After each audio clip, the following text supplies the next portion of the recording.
So Simple tutorial. Good morning students, welcome to SST So Simple tutorial. बच्चों, हम लोगों ने पिछले क्लास में देखा what is judiciary, structure of judiciary, what is meant by single integrated judiciary, what is meant by independence of judiciary, how is independence of judiciary ensured and appointment and removal of जजेस. आज हम सब supreme court के powers के बारे में पढ़ेंगे. वैसे तो आप लोगों ने क्लास 8 में powers and functions of supreme court पढ़ाई है. बस आज 3 इंपॉर्टेंट पावर्स पे ही बात करूंगा. First, interpretation of constitution. Second, supreme court as guardian of fundamental rights. Third, public interest litigation. तो शुरू करते हैं. First, the supreme court and the high court have the power to interpret the constitution. संभवतः इसे आप supreme court की most important power भी कह सकते हैं. तो ये इंटरप्रिटेशन क्या हुआ? इंटरप्रिटेशन का मतलब हुआ supreme court can determine the constitutional validity of any law और एक्शंस ऑफ एग्जीक्यूटिव. अब ये कॉन्स्टिट्यूशनल वैलिडिटी का मतलब क्या हुआ? कॉन्स्टिट्यूशनल वैलिडिटी का मतलब हुआ कानून की संवैधानिकता, मतलब कानून संविधान के अनुरूप है या नहीं. तो ये कैसे काम करता है?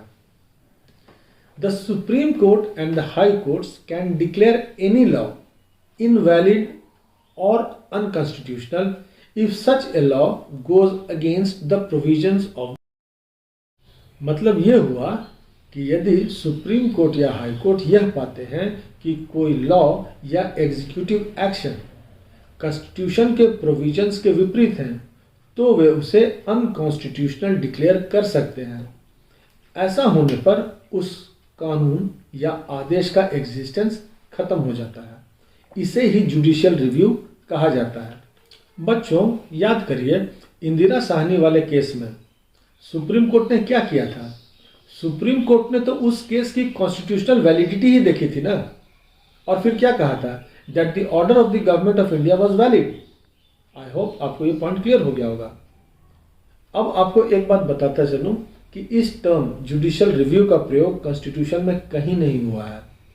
दूसरी बात ये भी बता दूं, ये जो कॉन्सेप्ट ऑफ जुडिशियल रिव्यू है ना, इसे हम लोगों ने अमेरिकन कॉन्स्टिट्यूशन से बोरो किया है. ठीक है, अब हम दूसरे पावर को देखते हैं. Supreme court acts as a guardian of fundamental rights. बच्चों, हमारे कॉन्स्टिट्यूशन ने हमें कुछ अधिकार दिए हुए हैं, राइट्स, जिन्हें हम फंडामेंटल राइट्स कहते हैं. हमारी इलेक्टेड गवर्नमेंट का ये दायित्व है कि वे इन सिटीजन्स राइट की रक्षा करें.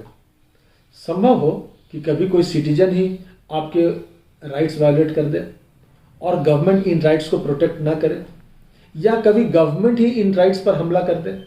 तो ऐसी स्थिति में हमारे पास क्या रास्ता होता है? ऐसी स्थिति में, मतलब वायलेशन ऑफ फंडामेंटल राइट्स की स्थिति में, हम सुप्रीम कोर्ट या हाई कोर्ट का दरवाजा खटखटा सकते हैं और इस समस्या का निदान पा सकते हैं. ऐसे केसेस में कोर्ट हमारे फंडामेंटल राइट्स को एनफोर्स करने के लिए रिट्स इशू करते हैं. Writs, WRITS. समझ गए? अब आप पूछेंगे ये रिट्स क्या होते हैं?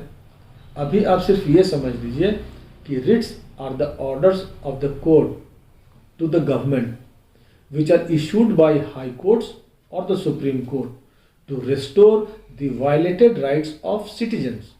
मतलब यह सुप्रीम कोर्ट या हाई कोर्ट द्वारा जारी एक आदेश होता है जो किसी व्यक्ति या कहिए सरकार को कोई काम करने या करने से रोकने को कहती है और इस तरह से हमारे फंडामेंटल राइट्स की रक्षा करती है.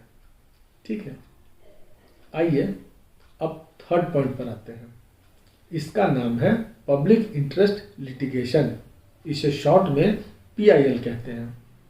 हिंदी में इसे जनहित याचिका कहते हैं. आइए इसे समझते हैं. बच्चों, जो नॉर्मल कोर्स ऑफ लॉ है उसमें कौन आदमी कोर्ट जाता है? जिस आदमी का व्यक्तिगत नुकसान हुआ हो. The person who is personally aggrieved, जिसके राइट्स का वायलेशन हुआ है, जो किसी डिस्प्यूट में फंस गया हो, है ना. 1979 के बाद इस कॉन्सेप्ट में चेंज आना शुरू हुआ. कोर्ट्स ने अब ऐसे केसेस की सुनवाई करने का निर्णय किया जिसे एग्रीव्ड पार्टी ने नहीं बल्कि उनकी ओर से दूसरों ने दायर किया था। पीआईएल का पहला केस 1979 में फाइल किया गया था। इसे हुसैनारा खातून वर्सेस स्टेट ऑफ बिहार के नाम से जाना जाता है। इसमें क्या हुआ कि एक एडवोकेट ने अलग अलग जेलों में सड़ रहे विचाराधीन कैदियों की स्थिति पर एक न्यूज़पेपर में छपे रिपोर्ट के आधार पर पीआईएल केस फाइल की थी, जिसका नतीजा ये हुआ कि लगभग 40,000 से अधिक कैदियों को छोड़ा गया। एक एग्जांपल और देता हूँ। आप लोगों ने पीपल एज रिसोर्स चैप्टर में जिस मिड डे मील के बारे में पढ़ा, वह मिड डे मील भी एक पीआईएल की ही देन है। चूंकि इन सब केसेस में पब्लिक इंटरेस्ट इन्वॉल्व होता है, इसीलिए ऐसे केसेस को पब्लिक इंटरेस्ट लिटिगेशन कहा जाता है। इस केस के बाद तो ऐसे केसेस की मानो बाढ़ आ गई। आप सब अपने टेक्स्ट बुक के लास्ट पैराग्राफ देखिए, क्या लिखा है।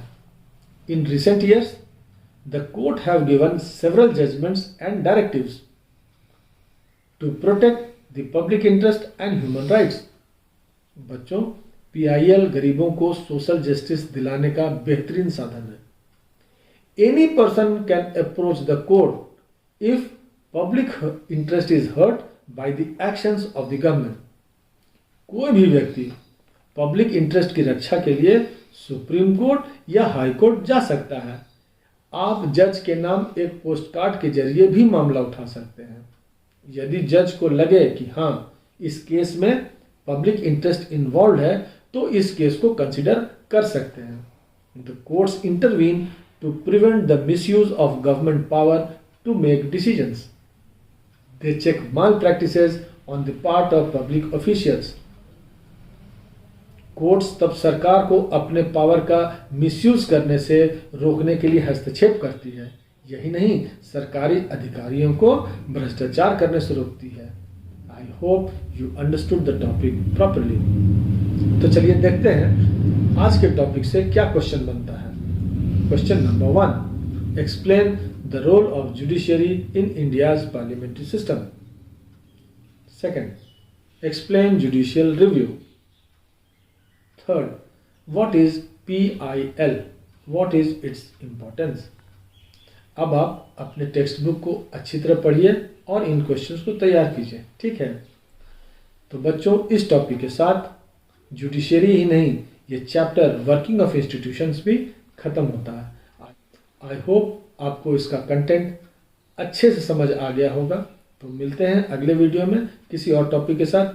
Till then, have a nice time. Thank you.